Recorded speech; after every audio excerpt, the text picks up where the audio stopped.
Hi there, and welcome to the Living with SMA podcast. We're here to have conversations about living with spinal muscular atrophy. Throughout this podcast, we will be covering lots of different topics, from preparing for university, getting the most from your personal budget, sex and relationships, and lots more. So we invite different hosts from across the SMA community to come together here. We want to answer your questions, provide you with useful tips and recommendations, and also share personal stories. So please do reach out and connect with us here at the charity SMA UK. Thank you for listening, and we hope you find the podcast useful. Hello everyone, and welcome to this episode of the Living with SMA podcast. My name is Mia Myers, and over the next few episodes I'll be talking to some lovely people from the SMA community, really focusing on specific issues that women and non-binary people may disproportionately face. And it is my experience that lots of these things we may be talking about aren't discussed enough in the public area, sometimes may be seen as wrongfully taboo. So that's one of the reasons why I'm so grateful to SMA UK for giving us this space to really air these issues out and hopefully promote and continue these conversations. But before we get into it, a very quick disclaimer that the things we are talking about are our experiences. They may not be representative of everyone, and of course that's okay, every experience is equally valid, but yes, just this is a good space to keep promoting these conversations and bring in as many different viewpoints and experiences as we can. So, for this episode, our focus is all things fashion, hair, makeup, and confidence. And I am so excited to be joined by Sophie Bradbury-Cox and Ellie Darby-Prangnell. And if you know anything about either of these people, I'm sure you'll be as excited as I am to hear their perspectives on these things. So, just to start, would you be able to tell the listeners a little bit about yourself, your background, whatever you feel comfortable with, really? So, Sophie, do you want to kick us off? Yeah, I can kick off. So basically I'm Sophie. I'm Fashion Belle on Instagram, and I have SMA type 3. I've been in a wheelchair since I was about 13. I fully moved to a wheelchair when I was 13. And I've always loved fashion. It's been a huge passion of mine. And I really wanted to start my Instagram to show people that anyone can be fashionable, whether you're in a wheelchair or not. If you're disabled, it doesn't matter. You can still love fashion and you can still look amazing every day. Amazing. And Ellie? So yeah, I'm Ellie, I'm 21. I'm from Essex, but at the minute I'm going to art school in Brighton and I study fashion communication. No one ever knows what that means. So it basically is everything to do with fashion that's not making the clothes. So I specialise in like magazine editorial, and I also run my own zine called Look Deeper, which focuses on celebrating and highlighting really cool disabled people that I don't think mainstream media really highlight ever. I have loved clothes since I can remember. I literally just, fashion is kind of like everything to me. It's like how I express myself, and obviously I ended up studying it. So yeah, it's very important to me. I think that's kind of most things about me. Yeah, perfect. And then just a little bit about me, as I said at the beginning. So my name is Mia, I'm 18. I've just finished my first year at uni, where I'm studying psychology, but fashion and definitely the things which we'll talk about in this episode have become more of a passion of mine recently. I think initially I didn't really think lots of these things were open to me, and that's something that I'm hoping we'll be able to discuss a bit more later if it comes up. But yeah, we've definitely given ourselves a massive task to try and cover all of these things in an hour. But I suppose a good way to start, and Ellie, you just touched upon this now, but what do you think fashion, hairstyling, makeup means to you? Why is it important to you? I think I can remember when I was a kid. I think I was really young. I think it must have been about 6 or 7. But I just remember feeling so much better if I wore clothes that I felt good in. Like, even from when I was a kid, like, I didn't let my mum dress me. I wanted to choose my own clothes. And I think particularly when you're in like a marginalised body, or like for our instance, like just physically disabled, I think the world definitely looks at you in a different way a lot of the time.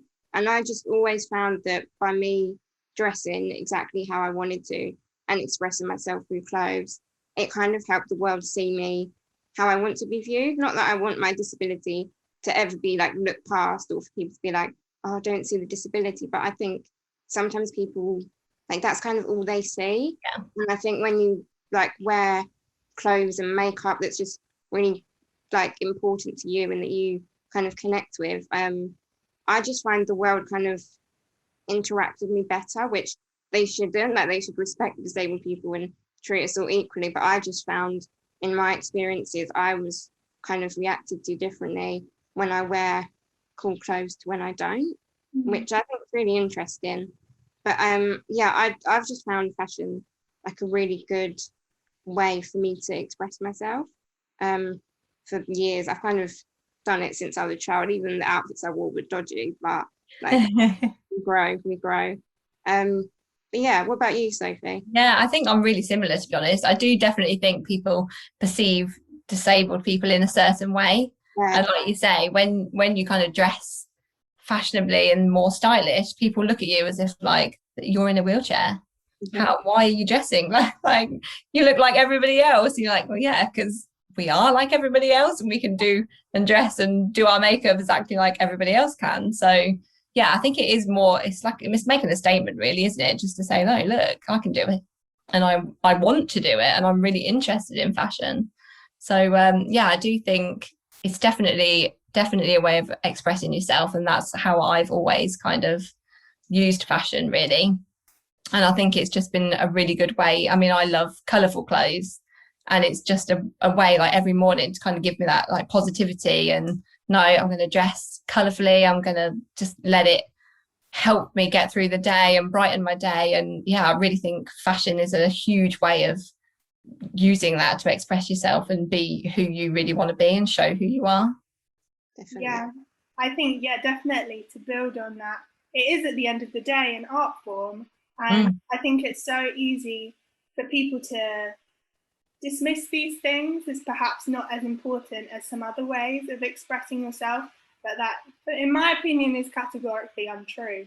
Because as you say, it's about expression, it's about how you're perceived.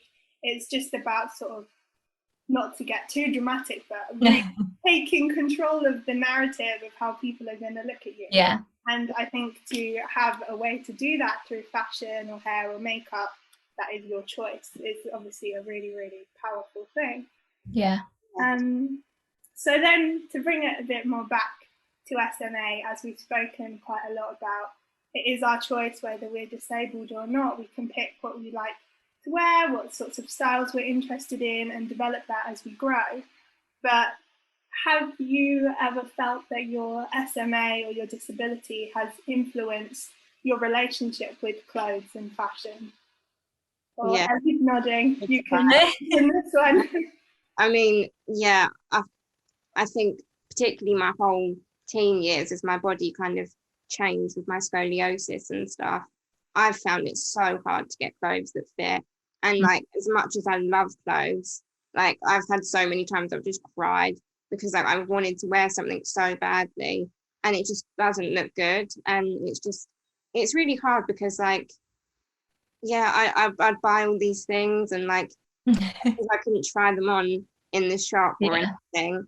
Like, you take them home and then they just never look right. And like, over the years, I've kind of just you learn what styles you can wear, what doesn't work on your body. But like, I still struggle with it now. Like, even not like, though I've been dressing myself for like 20 years, I still don't know exactly what's going to work. And I think it's just trial and error. Like, now I actually sew a lot of my clothes and adapt them. So like pretty much every pair of trousers that I buy, I have to shorten them a little bit. And then like coats, particularly if they're long, I have to like cut a slit at the back of them so they can like sit properly, which is very annoying if you want to resell something. But it's just, yeah, it's been a bit of a like uphill struggle. Is that the word? You know what I mean? It's just, I know what you mean. I do the same, definitely cutting things at the back. Like if tops is too straight down, they won't fit my body, and I will literally just cut them at the back. And it's so lucky that people can't see the back of my clothes, because if they really saw it, it'd be like, oh dear. But no, it's you do kind of have to learn what works for you and what doesn't, especially for like my body sitting in a wheelchair. So many things you think, like you said, Ellie, like, oh, that would look so lovely, I love that, and then you get it and you're like, it's literally not going to work for me at all. Like, I only really wear sort of stretchy trousers or anything with elastic waistbands, and dresses that are kind of like smock style, because they just sit better on my body. And I think I have learned that over the years, like certain fabrics and things will work, and it's definitely because of my SMA that I've had to do that. And sitting down all day, because you can't be wearing something uncomfortable. It's not worth it. No, 100%. And I've seen quite a few things on Instagram, for example, of other influencers in wheelchairs who are saying, like, when they're asked what kind of fashion do you like, what kind of clothes do you wear, they always say, well, whatever we want, it's our choice. And that is true. And I fully support that. But there's also that practicality element that unfortunately you have to think about. And I think that's true whether you have SMA, whether you're a mum, if you want to play with your kids, you can't have all these things that might, I don't know, cause an injury or something. Yeah. Sort of extra responsibilities or considerations you have that has to translate into what you wear. And then also, as you were saying, Sophie, the comfort element is important. It's important. So important. If you're sat down all day, I always have a battle with denim. Denim sitting down is never good for me. No, I have to have stretchy. It's got to be jeggings. I love jeggings. Growing up in jeggings. Yeah. But yeah, I suppose, as you were touching on, it's my experience that you sort of develop these hacks of how to sort of adjust the current trends or styles to things that will fit your body or will be comfortable to you. Also for me, like, I use a transfer board quite a lot, and if you have bare legs on a transfer board, you're going to get stuck. Yeah, not ideal. No, exactly. Your personal care routine to make sure that it all works together. Yeah, I suppose going back to the hacks, as we were saying about denim, I really wanted a denim skirt. Denim material is not good. No. So we went into the slightly older section and got an elasticated tube skirt, and then just hacked it halfway down. And then, so it's just these little things like you were touching on to make it more suitable to yourself. Yeah, that's it. You just have to do it, don't you? You kind of just say, well, I'll make it work for me. If I really want to wear it, I'll just do it myself. Yeah, 100%. And as you were saying as well, it can feel a bit demoralizing when you find something that you really love and then you're like, oh, it doesn't work. I know. It always surprises me, like, just how different things can look when you're sitting down in them. Like, I'll look at something and be like, it'll be fine. Like, and then you wear it and you're like, oh no, this is not a look. Like, I know, and you see people like who are standing up in it and you think, oh, that looks so lovely, that would work so well on my body. Then you try it and then there's like loads of excess material at the front, and it's just not cute. Annoying. It's so annoying. So I suppose, do you think that fashion brands do enough to support disabled people in terms of their marketing, advertising? No way.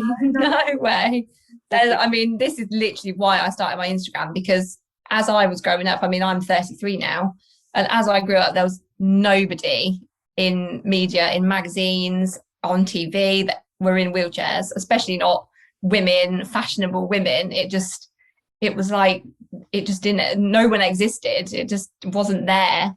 And I used to read like all the teen magazines and things like that. And I was like, why is there no one that looks like me? And you just think it's so easy. It's so easy now, like when there's so much social media and things, like so many different influencers and people in wheelchairs that express themselves through fashion and beauty. that they can't be used now in media because they're there and they're ready to sort of show that we can be like that. And there is no excuse now. It's just getting to a point now where you think there is no excuse for them not to show all different kinds of people. It's just at that point now, but it's happening slowly, but it's not progressive enough yet. Yeah, I'd agree. I think I remember when I was 15, I did my work experience at Diesel in their head office, and that was the time. I don't know if you know her. Do you know Gillian Mercado, the model? Yeah. That was the time she got her first ever like high fashion campaign, and it was with Diesel. And I remember going in there, and that was like the first time I'd ever seen anyone disabled on a fashion campaign, and it just blew my mind. And I was like, why has this not been happening sooner? But Ever, yeah. Even since then, like that was years ago, and it's only now picking up, I'd say, like to use more diverse models. But I think it's still very far behind, like particularly in runway shows, like models all still are like thin, able-bodied people. Still so I think there's such a long way to go, and like you said, Sophie, like there's no excuses because there's so many disabled models out there that are like willing to model for people. I think brands could just do so much more, and I think they don't also realize how big the disabled market is. Like 100%, yeah. Yeah, definitely. And I think going back to what we were saying before as well, like if you don't see people who represent your body type, your body shape, your sort of needs, whether you have a disability or not, modeling the clothes you want to buy, you're not going to know if they're going to work for you, if they're going to suit you. So you're definitely put at a massive disadvantage compared to other customers, which is obviously extremely unfair and shouldn't be the way that things are done. Yeah. But I suppose the massive question, we ask the hard-hitting questions on this podcast, but what do you think needs to happen to accelerate this change and this movement? I mean, I think like Ellie said, like the spending power of disabled people is incredible. Like I think they say 1 in 5 people in the UK is disabled. And you just think they've got to put more people in media. There's got, even on like sort of social media channels, on Instagram pages of brands, but disabled people are hardly ever shared. Like, then I know for a fact there's so many people in wheelchairs that tag the brands and do all the hashtags and everything else, and they will never share them because they almost don't have the selling point of their brand and things like that. And you're like, but that's not the point. We are the ones that are buying the clothes, as well as able-bodied other people, and that's they just need to show disabled people it's not hard. It's really not hard. Exactly. I think also like obviously it's a very hard thing to change, but I think people still view disability as like the worst thing that like the worst thing in the world. And I think if like that change, like I think brands would be more willing to use disabled people. I think I don't know why they're put off by it, but like you said, like they just, like particularly it's Disability Pride Month, and there's been barely any brands sharing anything on it. Like it's just, I just still feel like we're kind of very much left out of even when people that brands do inclusive, like I don't know, like underwear launches or something, there'll be like no disabled people there. No, that's so true. Is it? I think I just think there needs to be a change very soon, because I think it's quite damaging. Like I know we touched on this briefly, but like me growing up, I didn't see anyone that had the same body type as me, and then particularly as you're going like through puberty and stuff, you start to think like, oh my god, like my body is like the ugliest thing, and like not okay. You just think like, oh my god, like no one's gonna like me. And I think if we saw more disabled bodies in like mainstream media and on campaigns, like the world's gonna be like, oh yeah, that's a disabled person. That's just okay, yeah. Exactly. And I think it's gonna have such a big change on people's attitudes. I think brands don't also realize the power that holds as well. Yeah, you can almost like, because it's such a shock to see a disabled person, if like I feel like, yay, they've shared a disabled person or something, like it shouldn't be like that. It should just be an everyday occurrence. Exactly. Yeah, 100%. And I think many people might not realize or might not even want to admit what a massive influence the fashion and beauty industries have on our lives, because not only do you have the products that you buy from them, but their advertising, what you see represented, as you said, Ellie, as the typical body, which is obviously not true, can be really damaging for confidence and, as you say, representation, because we just need to get more diversity pushed out into all these areas, which I know lots of people are pushing for, but for some reason it's not fully coming into effect yet. But yeah, it's definitely a massive, massive change that needs to happen. And one of the reasons why I think having discussions like this and putting them out as resources to the community is so important, because I think with SMA, for example, we're quite a small community, and so it's quite easy to forget there are other people sharing your concerns or struggles, and that you can feel quite isolated in that. So hopefully, if you're feeling like that, listening to this podcast, know that it's a very common feeling, and hopefully things will start to change. But yeah, just quickly, something that I found personally helpful in combating that sort of feeling is redoing everyone who I follow on Instagram and making that a really positive environment, because if their external environment isn't going to be very inclusive, at least when you look through social media, you can decide and target who you want to follow. So like Sophie, you have an account, he has an account. Just one of my favorites is Wheelchair Rapunzel. I don't know if you follow her. But yeah, she has SMA type 2, and she posted this amazing reel a few weeks ago about her body and about it being her home and her scars, telling her story, and just sort of this way of framing your mindset instead of being so comparative all the time. I think is so important to our physical and mental health, whether you have SMA or not. It's definitely easy to compare yourself. I do it all the time, and it's the worst thing you can do. Even now, like at my age, I'll look at other women, I'm like, oh, like I wish I looked like that. Sometimes you just think, actually, you really have to be proud of your body and who you are. And actually, it's like I've achieved some incredible and amazing things, and that's what you should be proud of. And my body's amazing. It's done incredible. I've got a 1-year-old daughter. It's grown a baby. Like, it's incredible, and that's something to be proud of. Definitely.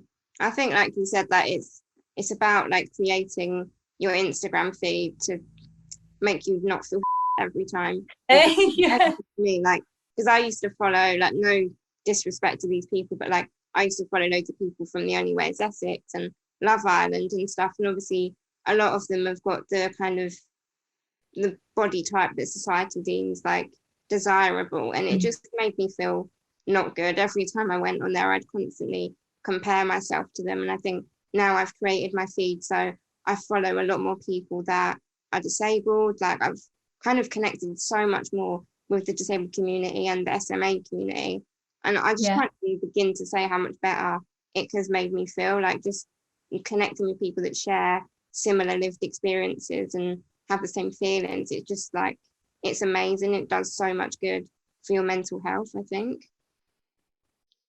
Yeah, definitely. And I think social media can be a bit of a double-edged sword, and it's about using it the best way that works for you, and making sure you know that you don't need to follow these people because that's what your friends follow, or that's what you think you should look like, because you are who you are, and that's what makes you a special person. So yeah, don't lose sight. So then, Ellie, on this topic, I did message you last night because I saw your film piece, which I just thought was amazing, and I think it's pretty much essential viewing for everyone. And I just wondered if you could quickly describe it, the key themes, and tell people where they could watch it. Yeah, sure. So I created a short film piece, and it's called Hear My Voice, and it centers around the experiences of disabled women. So it features the voices of myself, Emily, who is the founder of Cripple Media, and Jess, who has the account The Iconic Chronic on Instagram. And they're all really amazing women. And I was set a project at university, and the theme was future bodies, and we kind of do anything we wanted with that. So I wanted to look at the world that I want to see in the future, and how I want to see marginalised bodies, particularly disabled bodies, represented a lot better. But kind of as I was developing it, I thought it's not right to create something purely about the future when there's so much still wrong in the world we're living in today. And there's so much ableism as a result of really bad representation of disabled bodies. So yeah, this piece was just myself and the other girls just naturally talking about our experiences, and it's got visuals that go along to it. And yeah, I'm really pleased with how it went. And it's on my Instagram, which is Ellie Darby-P, and it's also on YouTube, which is just under my name. But yeah, I'm really glad you enjoyed it though. Thank you. No, it was really, really powerful and poignant and so well put together as well. And I think, as we were talking about a bit before, it's so nice when people talk about these things, because quite a lot of the time it's swept under the rug or not really addressed. People don't want to like start talking about it in case that they're the only ones who might feel like that, and then they will be outcast from society forever or whatever. So that's why I think it's so important to show people that that is absolutely not the case, and it's such a relatable thing, and there is a problem, and we have today identified ways to deal with it. So there is definitely hope at the end of the tunnel. We just have to keep pushing towards it. Yeah, 100%. But yeah, then to take a very quick detour from fashion, just to talk a bit more about makeup, because that is a part of this podcast description. Mm-hmm. And I was just wondering, as we've already mentioned, makeup is a way of expressing yourself. How do you find doing your makeup? I could go. I love doing my makeup. I mean, I've hardly made any effort to say I'm terrible, but it's too hot. But normally I love doing makeup. It's such a like a self-care kind of thing for me. Like, it's just that bit time out just to really spend time and put the effort in. And I mean, I did a video on Instagram the other day, and I did my mascara, and I do one side with one arm and then one side with the other arm, because I can't lean over to do both eyes. And so many people messaged me and said, how on earth do you do your mascara like that? I can't. And I said, oh, I don't know. That's just because of my SMA. I've just adapted the way that I do it, so that's how it works. I do mine the same way. Do you? I think it's an SMA. There you go. And that's the thing. Like, we find ways around to do it, so that we can still do it, but in our own unique ways. So, exactly. But yeah, I love makeup. I have way too many products. It's ridiculous. Yeah, I'm the same. I love makeup. Like, I got into it when I was about 14. It wasn't very good at it to start with, but YouTube videos have worked wonders for me. But yeah, I mean, makeup is actually something that as I've got older, it's become harder physically for me to do. I recently started Risdiplam, but before that, I think I was kind of losing the ability to do my makeup. It would take me about an hour and a half just to do my basic makeup. I mean, there's so many things that I do differently. I kind of can't even list them, because you just do it automatically. Yeah. The way I hold the brushes and stuff. But I have found since starting Risdiplam that I've got a lot quicker at doing my makeup. It's still a little bit hard work for me. Like, I'd have to take a little break in between each step. It's something that's so important to me, and it's something that once my PAs have got everything out for me, I can do it on my own, which I think is really important to have that thing that's just for me to do. It's really important for me that I carry on doing it. It's like a little exercise routine as well. Yeah. That's a good excuse. I can just do it as I say, it's exercise. Yeah, definitely. There are so many levels to it, because as you said, Sophie, there's the self-care, there's the exercise, there's just that for your mental health, knowing that you're doing things to take care of yourself and make yourself feel good, whether that's makeup or exercise or fashion, anything like that always has really positive consequences. I definitely admire you, Ellie, for being able to do your eyeliner, because my hand tremor gets too bad. So then whenever I approach my PAs with my eyeliner brush, you see the fear in their eyes and then pressures coming. But I think for me, it's about, I have a little mirror that I put on a table, and then I just rest my elbows on the table, sort of stabilize it. And then you can guide your hand by holding your wrist with your other hand, and then that is the way that I've adapted to doing it. But yeah, definitely with something like SMA, the adaptations that you generate now may not work in 5-10 years. Obviously, hopefully with all these treatments, things may change. But it's just about being open-minded, trying not to get too frustrated, because something delicate like makeup, doing it when you're angry at the world, not great. Not good. And I suppose we've spoken about this a little bit already, but then more practically, if we've spoken about fashion, makeup, when you go to purchase these things, more practically in terms of shopping, experiences, how do you find customer service in pre-corona times when you're in a physical shop trying to pick out clothes? Do you think that in that way the environment is accessible to you? I think it's a mixture. I find it hard to tell sometimes because, I mean, I always take either a friend or a PA with me, so I can't really reach stuff on my own anyway. But then I was thinking, like, I shouldn't have to take them with me. Maybe like the store could be more accommodating and people could help me, or things could be lower down. I think definitely some shops are harder to get around than others. Like, I mean, I don't really shop there now, but Primark I find quite hard to get around. Like, there's always clothes on the floor and just that, but they have a great bit where at the till where you can skip the queue. Yeah, it's so good. I love that. But I mean, I love charity shopping, and that is a bit of a pain because things are always crammed into rails, and I just find it really hard that I just get my assistant to just go through each item because I just can't do it. But sometimes I also think, like, what could they do to make that more accessible? And I'm not quite sure because charity shops are so small. But I mean, personally, I try and shop more sustainably now. I try not to get much fast fashion. So I mostly get stuff on Depop or charity shops. But yeah, like I said earlier, I can't try anything on in like bigger shops. So I don't think I've tried anything on for years. So it kind of doesn't bother me too much, like ordering stuff online, because I couldn't try it on in the shop anyway, if that makes sense.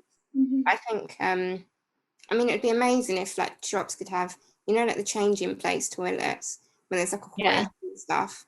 I don't think they will, but that'd be incredible if they could have something like that in the disabled changing room, because standard disabled changing rooms just are not the one. No, and they don't, half the time they fill them with all the junk and everything else. They don't even keep them accessible. So I know. It's not even worth having them in the first place. No, 100%. So, but I mean, I like looking around shops because I think I can feel the texture of the clothes and things. So I know the material. So then if it's like a stretchy material, I know, oh, that would work for me better. Because sometimes I find that really hard online. Like something might arrive and I think, oh, that would work. And then I get it and the material isn't right, or the cut of the skirt or something wouldn't be right. Whereas if I was physically in a shop, I could see that straight away and I'd know that wouldn't work for me.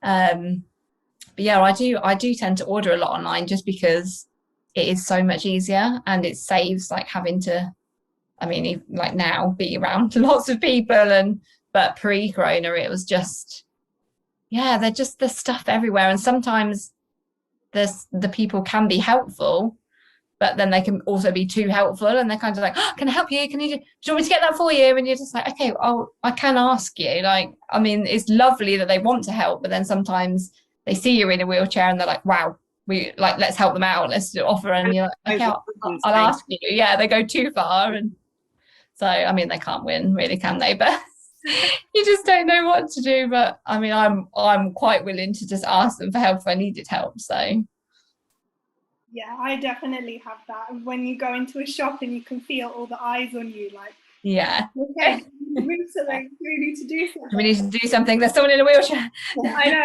Everybody, watch out. But, yeah, you just want to, as you say, it's your time. You're looking about. You just want to be treated as everyone else, and if you need help, then hopefully there are some kind, nice staff that can help you in the way that you direct them. But I think, in addition to everything you've been saying, I remember pre-corona, that very long time ago, I used to always get really stressed around sales because I always wanted to go to the shops and the sales. But it's just mad because not only is it really busy, but it's always so overstocked, or things are just on the floor, you can't move anywhere. And I personally find it so frustrating when you've, say, got into the shop on your own or you're with your assistant and then there's like a shoe on the floor. And it's like your only obstruction, and you've done everything else perfectly to make sure that you can be as independent as possible. And I think that I'm sure sales times are as stressful for the shop staff as they are for me, but just have a look around. If you pay as much attention to when we come in to the shop, then just check, like just scan, make sure you haven't put all the rails really close together so you can't get through. Or it's very small things that will make such a massive difference. I mean, I genuinely went to River Island about 2 weeks ago and I actually ran over a shoe because there was just one random shoe on the floor. And I was like, oh, that's like a brand new shoe, and I just ran it over. But I was like, well, people just leave them on the floor right in the middle of the floor, and you're like, well, there's nothing I can do about it now. So. I've definitely broken a few hangers that have been you hear a crunch and you're like, oh dear. My friend in her wheelchair once actually caught a bit of clothing on her wheelchair, didn't realise, left the shop, and they thought she was trying to steal it because it was just attached to her wheelchair. So they were like, you've taken the clothing. And she was like, oh, and it was just attached at the back of her wheelchair. And she had her PA with her, and neither of them had noticed. So she was like, oh, I'm really sorry. I didn't actually mean to steal it. Oh, that's so funny. That's happened to me. I didn't actually get out of the shop, but my friend was like, oh, you've got a bit of clothing hanging on the back of you. Oh, no. It was like perfectly hanging on there as well. I was like, I didn't even know how that happened. Because just wandered out with it, I'll take that. Oh, I don't know. Okay, so this is one of my final questions, so you can breathe a sigh of relief. But what would you say to disabled people, many people listening to this, probably from the SMA community, who may feel that styles, products, advertising, clothes from these big fashion and beauty industries are not really open to them, and they don't really have the confidence to try these things out? I would say give everything a go, because the minute I started experimenting with my style more, I just felt so much more true to myself, and I just felt so much more me. And I think don't ever feel like something's not for you because you're disabled. And I know the world can make you feel like that a lot of the time. I've felt like it, but I think you just got to go for everything. Give it a go. Like, just try new things. And I don't even know what I'm saying, but you know what I mean? It is like, be who you want to be, because you only have one life, and like, why not just go for it? Dress how you want to dress, and the world isn't how we want it to be for disabled people right now, and it probably won't be for a long time. So it's kind of like, look, let us be the people that can show everybody else that we're incredible as we are, and we're fashionable and stylish, and then other people will learn from that slowly. It's just making your tiny steps, and it will spread out there eventually. And it's just, be who you want to be, and just be confident with it. Why not? Exactly. Well, is there anything else, any final thoughts either of you have on anything we've spoken about? Have I exhausted all your brain cells in this heat? I know. I think that's everything. I think we covered a good amount. Good range.